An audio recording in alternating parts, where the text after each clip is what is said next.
দীর্ঘ আলোচনা আর বাকবিতণ্ডার মধ্য দিয়ে জাতীয় সংসদের উচ্চকক্ষ গঠন নিয়ে সিদ্ধান্ত জানিয়ে দিয়েছে জাতীয় ঐকমত্য কমিশন। বলা হচ্ছে জাতীয় সংসদের উচ্চকক্ষ হবে 100 আসন বিশিষ্ট এবং এই সদস্যরা মনোনীত হবেন সংখ্যানুপাতিক পদ্ধতি পিআরে, অর্থাৎ জাতীয় নির্বাচনে দলগুলো যে ভোট পাবে তার ভিত্তিতেই দলগুলোর মধ্যে এসব আসন বণ্টন করা হবে।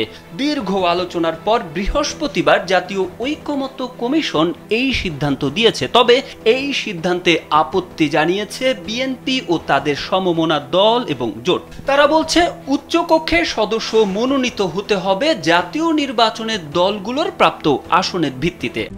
RICL TMX, যুগের পর যুগ স্থাপনা থাকে মজবুত। পিআর নিয়ে বৃহস্পতিবারের আলোচনায় তুমুল হট্টগোল হয়। নোট অফ ডিসেন্ট থাকলেও কমিশনের 19টি বিষয়ে দলগুলো ঐকমত্য হয়েছে বলে জানিয়েছেন কমিশনের সহ সভাপতি আলী রিয়াজ। তবে আরও আলোচনা হতে পারে বলে জানা গেছে। বৃহস্পতিবার রাজধানীর ফরেন সার্ভিস একাডেমিতে রাজনৈতিক দলগুলোর সঙ্গে কমিশনের দ্বিতীয় ধাপের 23তম দিনের আলোচনা শুরু হয়। আলোচনায় বিএনপি, জামায়াতে ইসলামী, এনসিপি, ইসলামী আন্দোলন বাংলাদেশ, গণ অধিকার পরিষদ, সিপিবি, এবি পার্টি, গণসংহতি আন্দোলন সহ 30টি রাজনৈতিক দলের নেতারা অংশ নেন। আলোচনায় দলগুলোর ভিন্ন মত থাকায় এক পর্যায়ে বিষয়টি কমিশনের উপর ন্যস্ত করা হয়। এরপর ঐকমত্য কমিশন ভোটের সংখ্যানুপাতিক পদ্ধতিতে উচ্চকক্ষের সদস্য মনোনীত করার সিদ্ধান্ত জানায়। কমিশনের প্রস্তাব অনুযায়ী উচ্চকক্ষের নিজস্ব কোনো আইন প্রণয়নের ক্ষমতা থাকবে না।